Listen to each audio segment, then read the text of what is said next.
Welcome to the Campfire Series, brought to you by North Dakota State Parks and Recreation. Your hosts today are Matt and Austin from Fort Abraham Lincoln State Park, and we're going to be learning about what a soldier's life was like on a frontier post in North Dakota.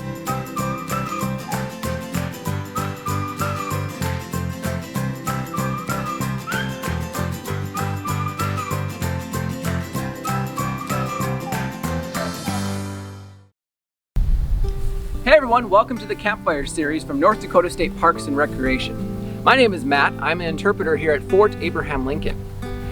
And today we're going to talk about what a soldier's life was like in an old military post like Fort Abraham Lincoln in the 1870s. There were a lot of military posts spread across North Dakota with different missions and different reasons for being put there. But a soldier's life on the frontier was pretty similar. So let's go check out what life was like here at Fort Abraham Lincoln.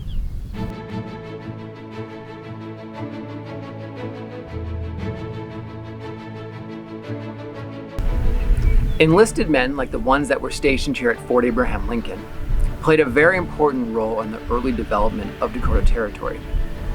They were mainly here to protect the settlers and workers of the Northern Pacific Railroad.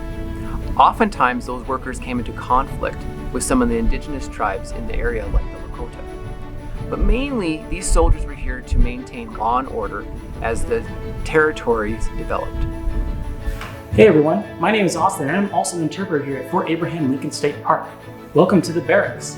An enlisted man in the U.S. military, whether it be infantry or cavalry, lived and worked in barracks like this. At 5:45 every morning, the Army would play a song called Reveille, which told the men to wake up and begin their day.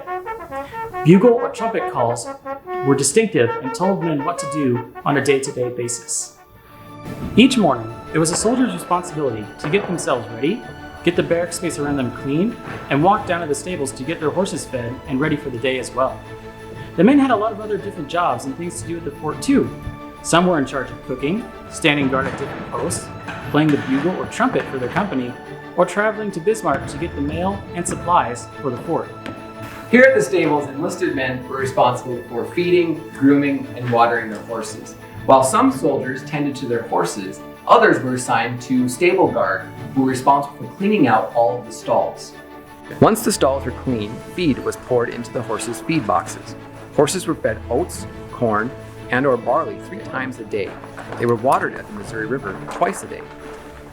Horses also ate 10 to 12 pounds of grain and 14 pounds of hay per day.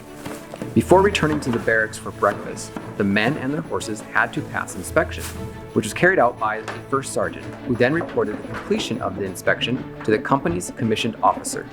As the men of the company marched back to eat their breakfast, the soldiers assigned to stable guard remained at the stables 24 hours each day, making sure no one took a horse without permission. At 6:30 a.m., the bugle called, which sounded for morning mess. You saw the soldiers leaving their bunks and coming into the mess hall here.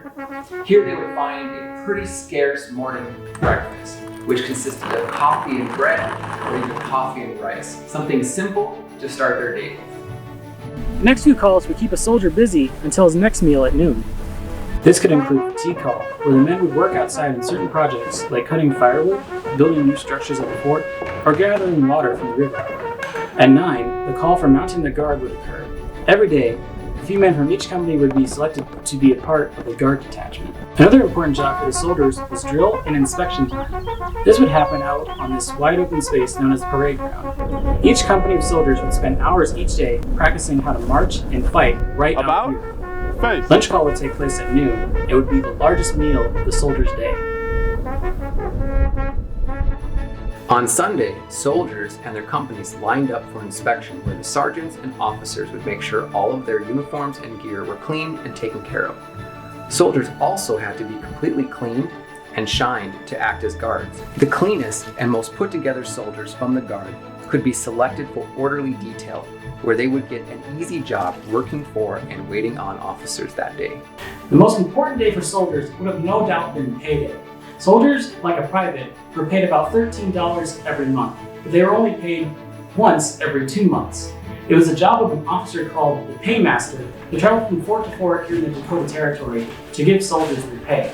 However, each month, $2 would be taken out from a soldier's salary. $1 would be given to the laundresses, who were hired by the Army to clean soldiers' clothes, and the other dollar was taken out to fund old soldiers' homes throughout the United States. An hour after eating lunch, soldiers would have continued their fatigue duties, drills, orderly, and guard duties until the final mess call at 6 p.m. These meals could include different kinds of meat, rice, beans, bread, and vegetables.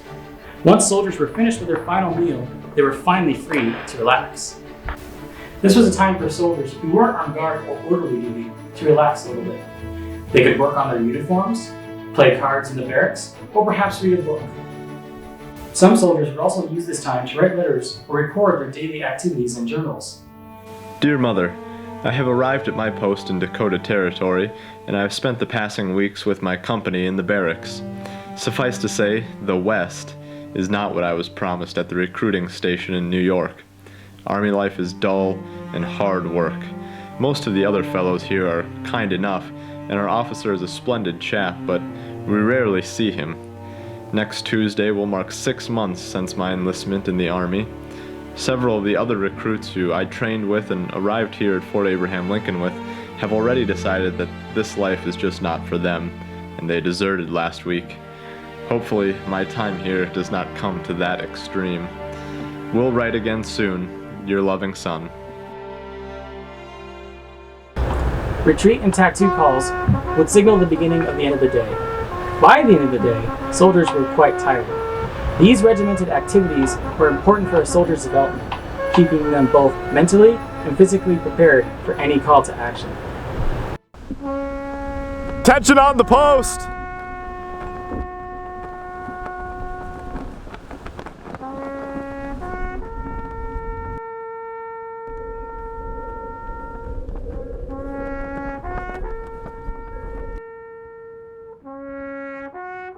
Finally, taps would play on the bugle, signaling the end of the day here on the post.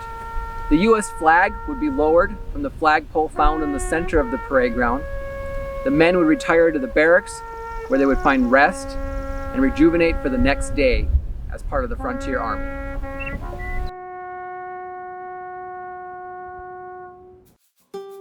Well, there you have it, a day in the life of a frontier soldier on a military post. Even though we live in different times, our lives can be just as busy and structured. Try recording your day activities and see how busy you actually are. Well, thanks for joining us on this episode of the Campfire Series, brought to you by North Dakota State Parks and Recreation. We hope you enjoyed it. See you next time. Hey, thanks for joining us. Make sure to subscribe to our YouTube channel to catch the Campfire Series all summer long, brought to you from North Dakota State Parks and Recreation. See you next time.